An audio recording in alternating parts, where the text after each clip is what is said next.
and surely have picked up 3 precious points.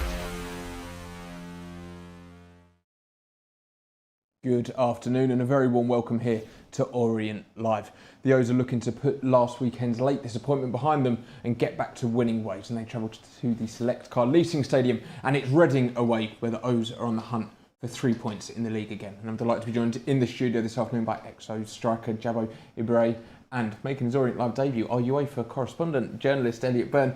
Lads, thank you for joining us. Elliot, welcome. It's an exciting fixture today, and as I've touched on there, disappointing to only get the 1 point from Bolton last weekend, but a chance to get all 3 today. Yeah, absolutely. I think if you listen to Richie, throughout the week and the last couple of weeks, he's been definitely more positive on the performances as the season has gone on, and I think there are definitely signs that Orient are on the right path. I think it's to have a clear week ahead of this as well. Be some good work on the training pitch, and I think they'll be looking forward to getting out there. If you look back at that Bolton game, maybe you could say, Jabo, that a point was fair, but it hurt in the way that it was conceded in the 92nd minute. Probably not undeserved for Bolton, but it would have hurt the players nonetheless. Yeah, because they put so much effort in, and they played well. They matched Bolton. I think it was a fair result in the end, but the manner and the timing of when that goal was conceded, it's just like, only if we stretched out for a little bit longer. So there'll be a bit of disappointment, but they've shown that they can really compete and muck in with. I think that Bolton will be there or thereabouts, and we were pretty much there for the majority of the game. So I think we can take so much confidence from that game into today's match. You only have to look at, Bolton today have absolutely thrashed Wigan. That goes to show just like how high quality they are, on their day. And to think in a different circumstance when we're not struggling with essentially 10 men on the pitch, we could have and probably should have got a win there. So I think there are definitely positives that we can take out of it. Absolutely. And then just a quick look at Reading then. Not had the greatest of starts to the season. No. New investment in the summer, new ownership, they've put that behind them. They'll be looking at this fixture as we need to kick our season off properly. Yeah, for sure. I think, they've lost a lot of players last season. Some key players have left for bigger or better things, if you want to call it. And they're going through a transitional period. So for us, we need to capitalise on that and take advantage of that. But at the same time, they're going to be looking at us as probably a bit of inspiration because we didn't start the previous season so well. Then we've turned it around. They'll probably be thinking that as well. We were similar to what Orient were like last season. So can we play against them and go on that little run? So we just have to make sure we don't allow them to get ahead of steam and pull it to them. Hopefully that doesn't start today.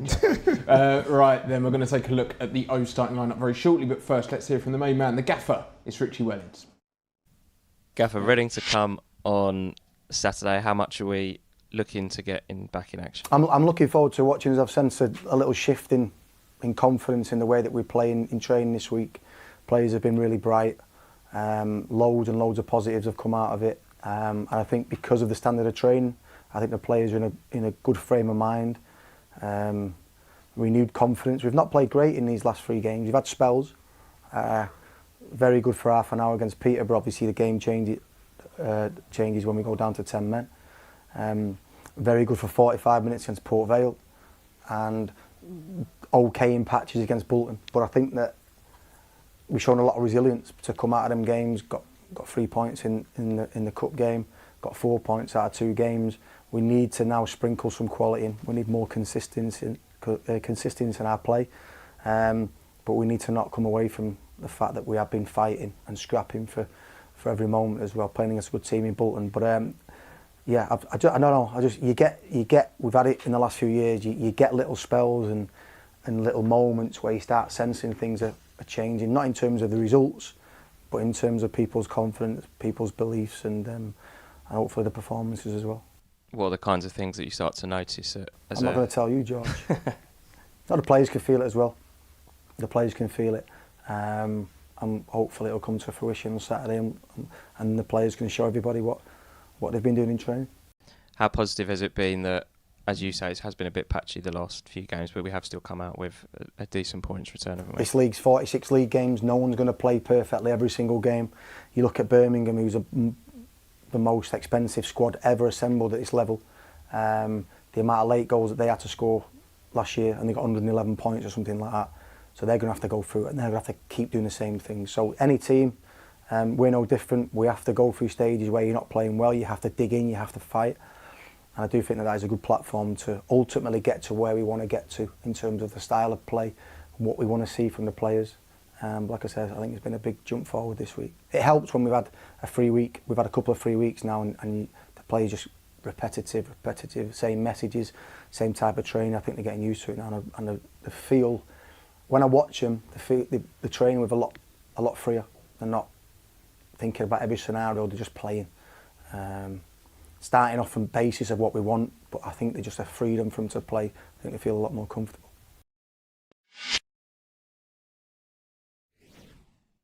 Let's take a look at the starting lineup then. And starting in goal, as the O's prepare to face the Royals, is our number one. It's Tommy Simpkin across the back line. Dimitri Mitchell is at left back with Tom James on the opposite side of defence.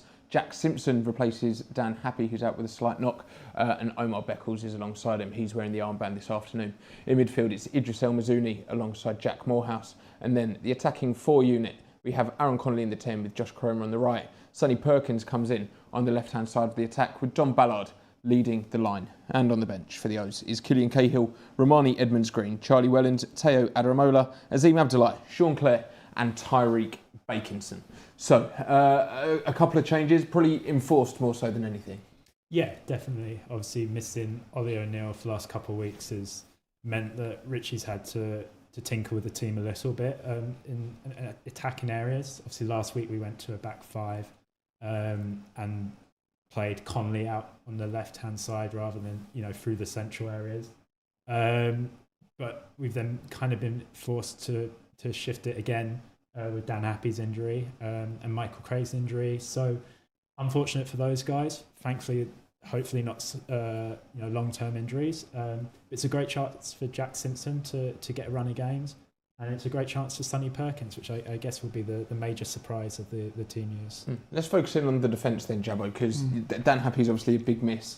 But Jack Simpson coming in, when you look at him with his a left footer and a right footer, naturally two very big guys dominating centre-backs. We haven't seen them play too much together for both of their injuries really in the last kind of year or so. But it's hopefully a combination that we'll see today and see work really well. Yeah, hopefully so. I mean, Jack Simpson is a quality player. He's played at a high level, and we want to see that sort of performance and that level consistently in an Orient shirt. And for the likes of obviously Happy and Beckles have had a great partnership, but it's now his moment to kind of take that mantle. To strike a partnership with Beckles and solidify our defence a bit more, because there's been injuries, a bit of change of formation, so it'd be nice to see a bit of consistency there. And he's a top player, so hopefully he can just get a run of games and see where we go. The fullback positions are so interesting as well. You've got Tom on the right, who will probably maybe be more of an inverted fullback, play in those spaces, but you've got Dimitri Mitchell, who's playing today as an out-and-out fullback, but that's still an attacking option. Yeah, he obviously adds another dimension going forward. And I thought he gave a really good account of himself last week on the whole. He was very diligent in his defensive work, and I think, he's obviously someone that's come in with a lot of pedigree, and, I'm sure he will consider himself more naturally an attacking player, but he's spent a lot of his career playing at left back or left wing back, and that's what the squad's there for, and it's a big opportunity for him as well. And you look at that as a defensive unit as well, Simpkin in behind them. Going away to Reading, typically on paper not an easy place to go and play. It's a massive stadium, Premier League not so long ago, but clean sheets, get your points, minimum.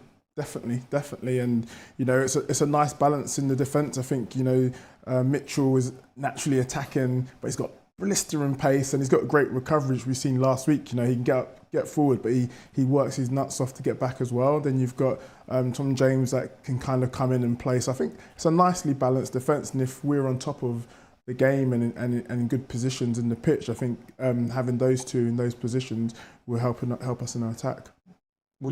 I think the key thing will be those wide players, the attacking wide players, making sure that they do their defensive work as well. For Sonny in particular, if he's coming in on the left-hand side, if Dimitri's going to push forward and attack, then Sonny's just got to make sure that he is diligent when he comes back and make sure that he does his defensive work as well. Idris El-Mazouni and Jack Morehouse crucial in that setup as well? Absolutely, because you'll see with the attacking threat that we do have that, you know, Tom James will come in and add another option in the central areas when, you know, the likes of Jack Morehouse push forward, the likes of Koroma and Perkins get on the ball and attack. So that's a nice bit of stability to have, but it has to go both ways. That when Dimitri pushes forward, Idris might have to tuck in at left back, and Aaron Conley might need to drop in, and that's just, as long as they all know what their jobs are and what they have to do off the ball, that's kind of the most important thing. Absolutely. And then you look at that midfield as well. You know, we touched on it last week, but it's maybe not the most defensive-minded midfield two of Jack Morehouse and Idris El-Mazouni, but Idris could probably run the midfield on his own. And then you look at Jack Morehouse. Actually, do you think playing a bit deeper, he's maybe brought in with the idea of being a 10, but we've seen the quality he possesses in kind of dragging the ball up and dragging the whole team up. That's what he brings. It's quite an exciting duo in there. Yeah, you can see how the duo is developing, and the more they're playing with each other, they're getting to understand how each other moves. And you see like Mizuno just doing the sweeping up, allowing Morehouse to have that confidence, to have that freedom to sort of really express himself. And you see moments that he's just got real quality, really good feet. And you know, you can see how he's going to develop and picking the ball, driving forward, and carrying and leading the attacks. And I just want to see him having a full game with that quality, because in moments he shows glimpses of he's just like, whoa, wow, really impressive. So hopefully, as he's getting confidence, as he's playing more games, that will come into his his game, and then we'll see him sort of get goals and assists and develop really well. I think there's a tendency sometimes, particularly in this country, that when a midfielder shows attacking glimpses, that we want to push them as far forward up the pitch as possible, and I'm not sure that always works to the betterment of the player. And I think this was something we had with James Brophy when he was here, whether it was him playing left back or left wing, and there was a consensus or a theory that he actually was better receiving the ball deeper because there was actually more space to run into. And for someone like Morehouse, who is good running with the ball, actually having that space that opens up in front of him where he can attack that space might serve him better rather than being in a 10 where it's a more crowded area. Absolutely right. Don't forget, if you're watching along live on our YouTube preview stream, then today's match is available for everyone to follow along on Orient Live. International fans, you can pick up a match pass for just £10 to watch along with us here, or if you're watching from inside the UK, you can pick up an audio pass to listen along with Dave Victor and Matt Hiscock. Now, we've got a bit more to talk about in that O's team very shortly, but first let's take a look at some of the youth development work undertaken by the club in recent weeks.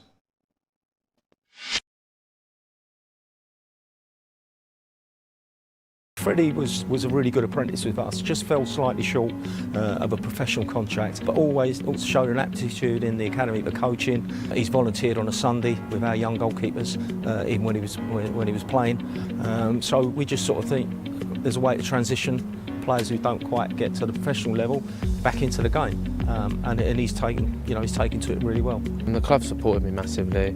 Obviously when I got the news and stuff, it was something hard to take on that, but at the same time they gave me another opportunity which I'm enjoying at the moment. I've always wanted to do coaching. I was over at school working with the 9s, 10s and 11s and 12s when they were doing futsal, to try and obviously get my badges and that, and obviously now I've done my UEFA C in my second year, and then now I'm hopefully going to get my level 1 goalkeeping and B licence and A licence in it. Alongside playing, I can go on and coach and still be in around football, and that's the main thing. And obviously I'm still in around the environment. Like the club, obviously I've been at the club for many years, so it means a lot to me. I think they can see that there is a pathway, even if they don't make it, into professional game. Working alongside Simon Royce, who's first team goalkeeper coach, it's given him a real good background in what's required to be a top level coach as well as a player as well. We've got ex-players, ex-apprentices, ex-members of staff coming into the academy. Just keeps obviously our values and our standards high. He's definitely been a really good role model for the players. I mean, last season I was our under-18s goalkeeper, so FA Youth Cup games we invite a lot of the academy boys down. So the academy goalkeepers really took an interest in who he was at that time, and now he's that goalkeeper that they're looking to now as one of their coaches, and he's been really good at it. He's always committed. He comes to a lot of their games as well. Has travelled to go to their games as well, and they're enjoying working with him because he's got that infectious sort of personality where young goalkeepers have really started to take to him. and all the teachings that he's delivering as well at the moment, because he's been brilliant on what he's been doing at the moment. I just love like helping people who have been in. I've been in their shoes. Like, obviously, I've been an under 11, 12, 13, 14, 15, 16, first year, second year. So I've been through that development. It's helping them get into where they want to be. End of the day, I'm still close with the first team. I'm still working alongside Royce, Prats and stuff. So it's like I know what they want from keepers, and it's given my knowledge that I'm learning from them day-to-day basis to take into the evening sessions, so that when it comes to their decisions, whether that's a scholar or getting another year, they've got their best possible chance of getting something and hopefully playing here. His journey as a goalkeeper here has obviously come to an end, but it doesn't mean his journey with the football club has come to an end. We're a family-based football club, and we're proud of that as well. And he's shown all the qualities and commitment to make him become a member of staff at the football club. It's a big transition to be from a player to a member of staff, but I think he's taken that transition on really, really well, and his journey has been really good to this point. So we're really excited by Freddie and the qualities that he has, bringing them to our young goalkeepers as well. Every day I'm learning new things around football and coaching, and that's the main thing. And it's just helping young players who want to be whether that's a pro here or a pro somewhere else. That's the best thing. I'm watching players come through who are under the down working with under 9 at the moment, who's hopefully he's going to come through, because looking at him now is what I was at that age. So it's hopefully he can now come through and be at where I am now, even a scholar, and hopefully he can become a pro, because he's magnificent. Fantastic stuff there from the club and from Freddie as well, and long may that continue. But now let's turn our attention back to this O's lineup and the attacking unit we've got on display today. We haven't touched on it too much, but there's goals in that lineup. There's flair. There's also something different. It's so fluid, that front four, isn't it?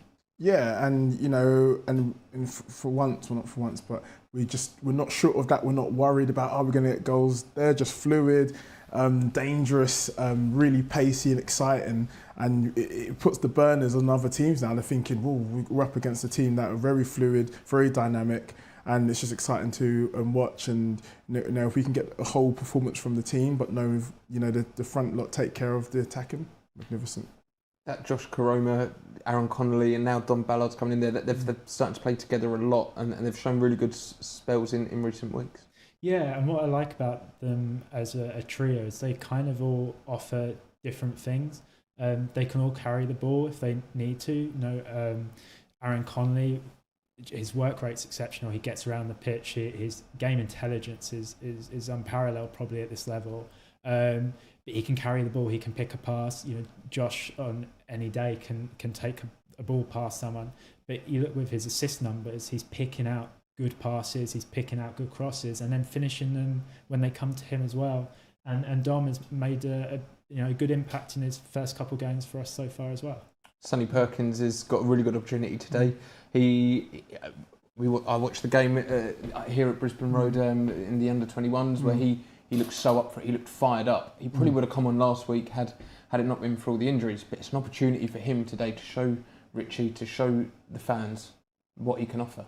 Yeah, definitely. I mean, Richie don't muck around with the players he brings in. So obviously Perkins has some serious quality, and for him it's a great competition within the squad. So sometimes it's hard for him to get enough minutes on the pitch. But when the opportunity comes, he has to kind of try and take it. And he's very technical.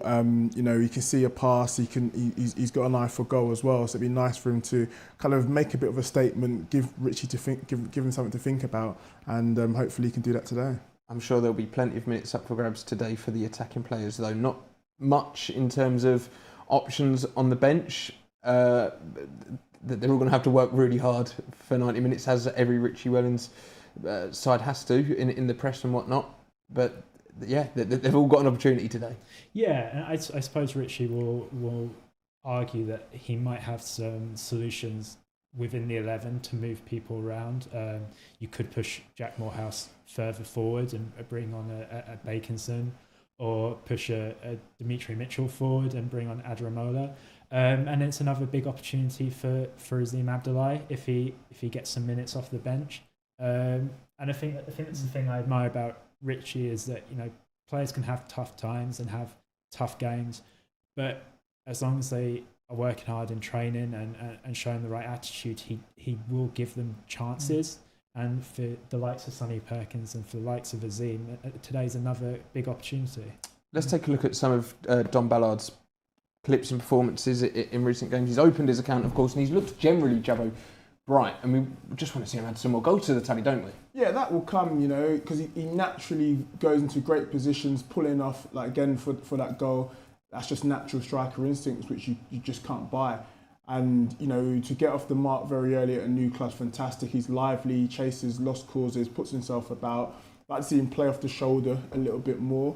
But so far, so good. He's a good, strong runner, very intelligent. That was unlucky. I thought he could have a bit more composure because he's got that quality in him. But it's just nice for him to hopefully get a run of games without injury because he scored a lot of goals at youth team level and he's got huge potential. He does. And you see more than just a striker, don't you? He drops deep and he's maybe not the out-and-out number 9 that a typical number 9 would be. Yeah, he's a very complete player, and you can see that he's got different facets of his game. You talked about there his running off the last line of defence. You know, he's shown a couple of times that he can do that and run down the channels and pick up, you know, key goal scoring spaces. But he can also drop in and link up play, and that will work well with an Aaron Connolly and a Josh Cromer and people that might make runs on beyond him. So it's very useful to have. He's obviously a young lad. Who's making his way in the game, and I think there's a lot of quality there that's been shown already. And yeah, he's an exciting prospect. Certainly is. Right, let's take a look at the away side just after we hear from the man himself. It's Don Ballard.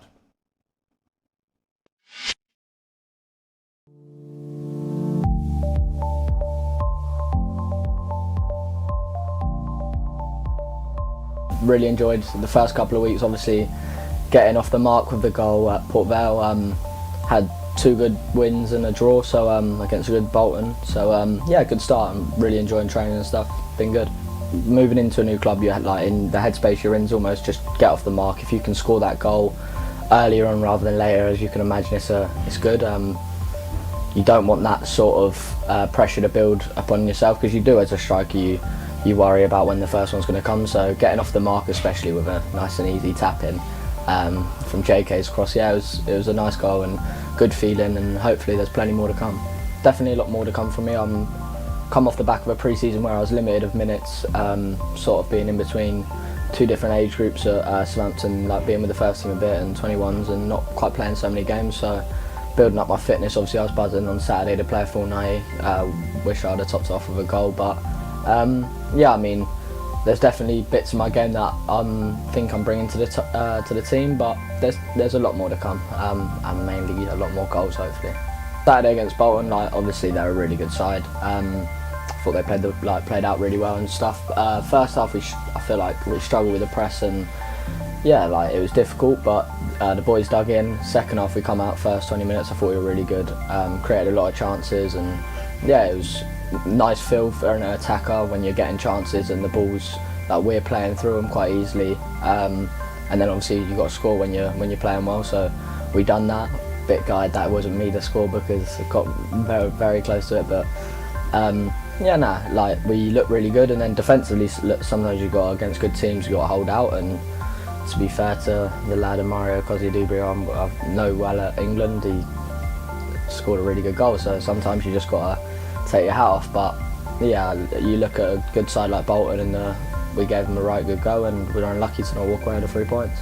Yeah, at the end of the game, a few of the boys were like a bit tired, but that's going to happen when you play against good teams, and obviously it was still fairly early on in the season. There's a lot of players being rotated in and out of the squad, so yeah, obviously the only way you're going to get fitter is playing more games, and especially for me, after Port Vale I was knackered after not playing the full game, and then to play the other day I was tired, but at the same time, like, you build on that fitness, and yeah, I'm in a good place, and I think the boys will be soon. Saturday against Reading, yeah, obviously it'll be nice to go back there. Had some good memories, also had some tough ones, but yeah, I'm looking forward to it. Actually, Reading was my home, near where I live, 15 minutes down the road in a little village, and yeah, I love my time there, but obviously ended it with an injury, and it's a club that means a lot to me. I used to go and watch them when I was 5 and 6, as you can imagine, and yeah, I always like going back there, and it'd be very nice to score there. For us, it's a huge opportunity to get some points on the board, and we're in the middle at the moment, but I do think we're very close, 1 or 2 wins off of being right back up there. And yeah, look, we've got the players to be there. Just need a couple of results fall our way, and then yeah, it could be the start of something really good.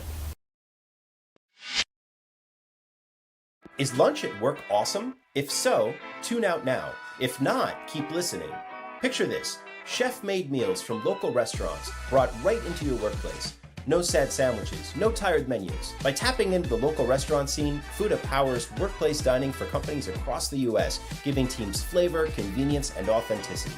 Half of Glassdoor's best places to work have partnered with Fuda. Is your team ready to upgrade its workplace food scene? Find out how at Fuda.com. That's FOODA.com. Is rapidly approaching, so let's take a look and see how Reading shape up for this afternoon's clash. And starting in goal for the Royals is number 1, Joel Pereira. Across the back four, they have Ashkar Ahmed, Finley Burns, Derek Williams and Jarrell Dorset. In midfield is Liam Fraser and Charlie Savage, with the captain Lewis Wing in there as well. Paddy Lane, Daniel Craiua and Jack Marriott lead the attack. And on the bench is Jack Stevens, Matty Jacob, Andre Garcia, Cammy Doyle, Matt Ritchie, Kelvin Ihabataman and Mark Mahoney. So we've spoken a lot about them already in terms of a slow start. But let's play some of the goals they've conceded so far this season, because if you're, as we've just been speaking about, those 4 attackers, you want to get at this Reading side. Yeah, I think in an attacking sense, a lot of the Reading fans will say that they're looking fairly bright at times. The arrival of Jack Marriott has added a couple of goals in the last few games, but defensively seems to be their biggest issue. Set pieces in particular, I think in this montage here you'll see about 6 set piece goals conceded, and they've just yet to find a settled solution at the back, and that will be one of their big priorities for Noel Hunt.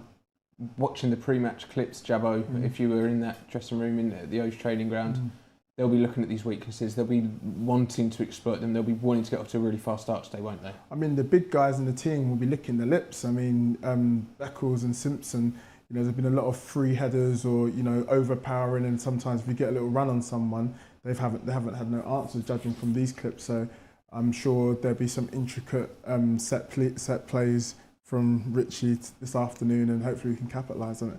Some hit with a free kick there as well. Yeah, I mean, you've got to touch on that one. There's nothing you can do about that. That's an incredible goal. But yeah, there's definitely plenty for Orient to be, you know, excited about in terms of their attacking threats. And yeah, that Reading have clearly missed, you know, the likes of Powdy O'Connor, who were a big signing for them coming in the summer, but hasn't had a chance to play any minutes yet. So they're finding solutions. Noel Hunt's compared his team to where Orient were at the start of last season. So I'm sure they'll find solutions, but that's just something they're working on. Players are out on the pitch, Jabbo. Confidence should be high. Yep. So it's a big chance to get 3 points again. Are you confident? I'm confident. I think it's going to be tougher than their previous results suggest. I think we won't lose, but can we get that win? Because I think they're going to go out and fight for the manager today, Reading, and whether we can just weather that storm. And if we do, I think we'll take all 3 points. Well, we're bringing you all the action here on Orient Live. That's enough from us for pre-match. It's time for Dave Victor and Matt Hiscock to tell us all about it.